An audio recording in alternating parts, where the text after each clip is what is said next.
Welcome to session 1. This is session 1 of 8 that I will be doing on here. So, I typically start all my sessions with what is going well. The reason that I like to do this is because most of us often focus a lot on what's not going well, what we could be doing better.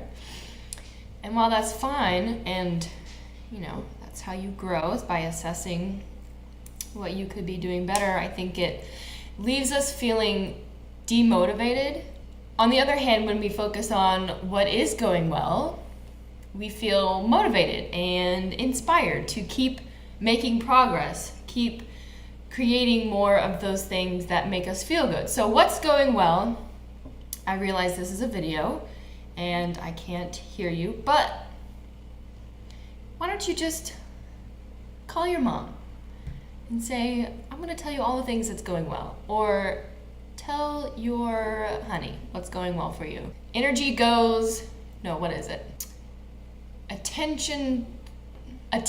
goes where energy flows. What I'm going to be covering first in this 8-week session course is a lot of nutrition. So the first 4 sessions are going to be with nutrition. I took a little poll with some ladies, and that was pretty unanimous. So when it comes to your health, what we're looking for is what I like to call a needle mover. A needle mover being a single thing that is enough to register that can make a huge difference for you. So it can help you lose weight if you so choose. It will help you to gain energy, stress less, resolve digestive issues, heal adrenal fatigue, overcome binge eating and emotional eating, cure cravings. The list goes on, but you get the point. So that needle mover for us is to learn how to balance your blood sugar. Balancing blood sugar. What does it mean? First, we have to realize and acknowledge that sugar is everywhere. It dominates our food supply. It's all over the place. They stick it in everything. And why is that bad? Well, sugar is a toxin. When the people, when they are making sugar, they strip the beet plant or the cane plant. They strip it of all the good stuff, all the fiber, all the vitamins, all the minerals, and it leaves you with a beet plant or a cane plant that's been turned into a white powder that's either genetically modified or covered in unsafe herbicides. So what happens when you put this white powder into your body? Well, because it doesn't have any of the good stuff in it, the fiber, the minerals, your body has to pull on its own reserves of those things to break it down. So it's like drawing on a savings account. So if continued withdrawals are made faster than new funds are being put in, what happens to the reserves? They get depleted. And this can lead to a number of health problems that we'll discuss in a moment. So we all know that sugar gives you a quick burst of energy. I'm sure everybody has experienced that.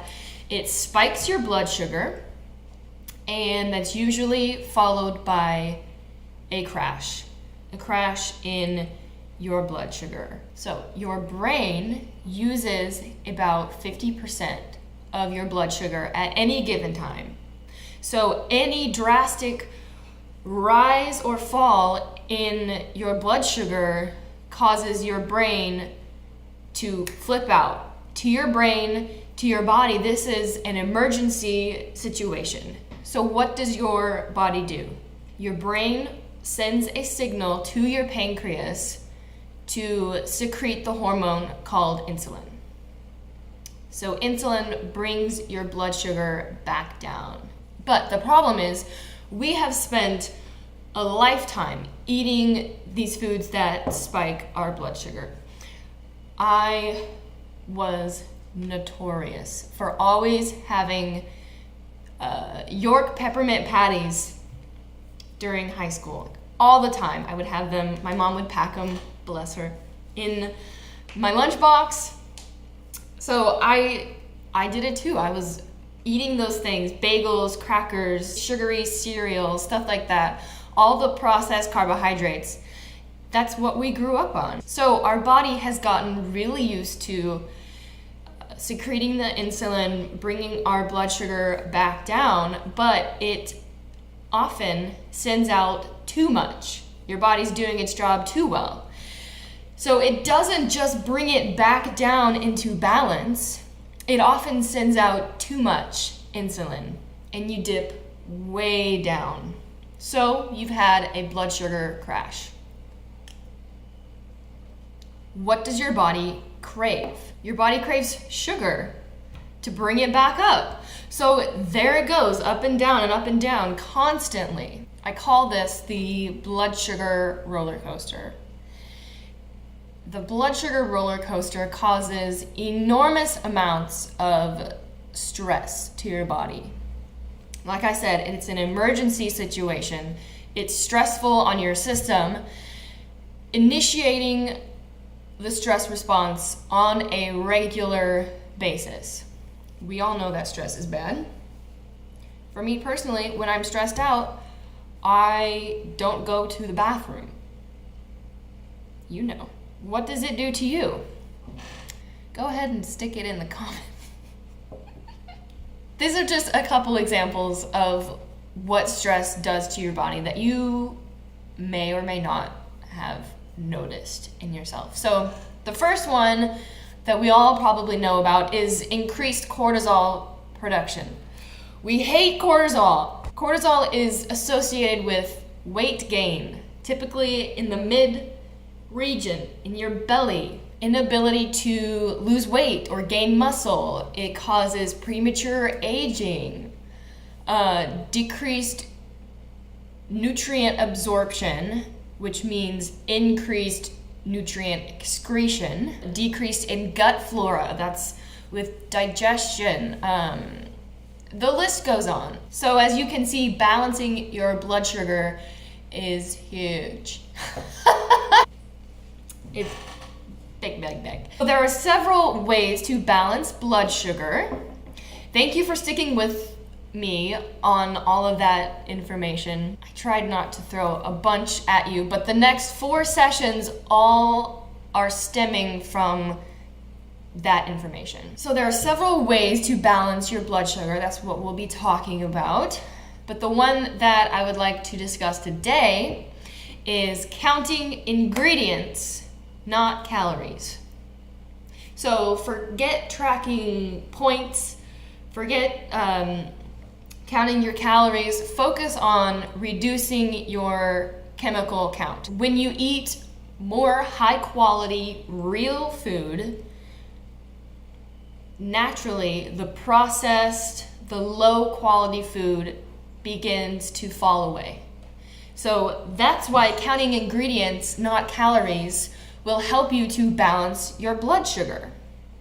When you eat more high quality foods, you'll eat less low quality foods. I would also just like to encourage that mindset of focusing on what you do get to have versus focusing on like, well, I can't eat this, and this, because that's not fun. And you can deprive yourself for a period of time, but it doesn't work in the long run. So focus on what you do get to have. High quality, real food. Let the low quality processed food fall away. Become less interesting to you. So 3 quick tips of when you're grocery shopping. First being, stick to the perimeters of the grocery store. fresh produce, the fruits, the vegetables, the greens, and then you'll find the meat section and then the dairy section.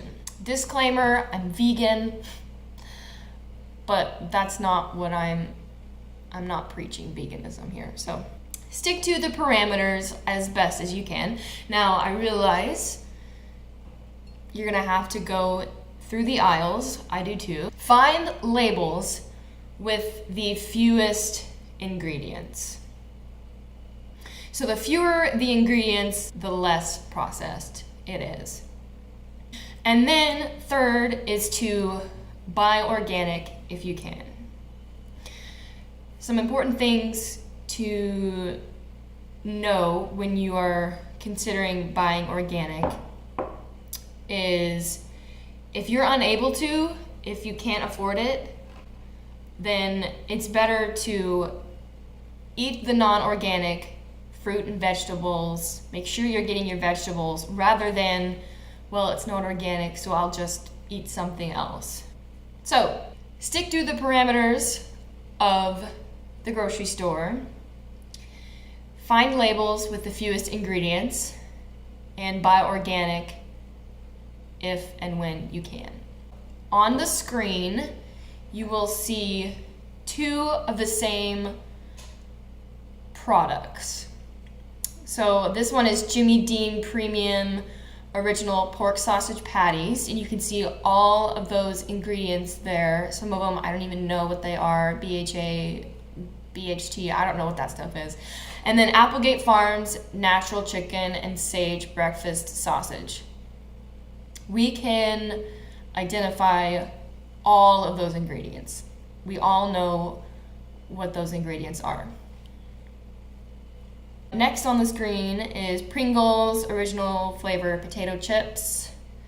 Look at all of those ingredients. And then Kettle Brand Potato Chips.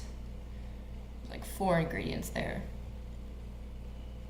And the last one is Fruit Loops versus Nature's Path Pumpkin Flax plus Granola.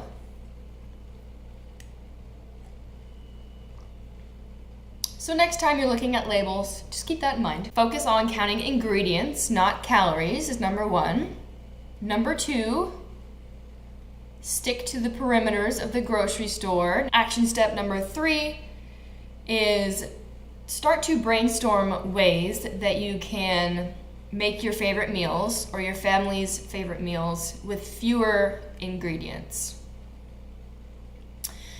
So just brainstorm. Put it in the comment section. I can brainstorm with you. So, short session, especially when I'm the only one talking. If you have any questions, something that I didn't cover or cover enough, let me know. There was a question from the session.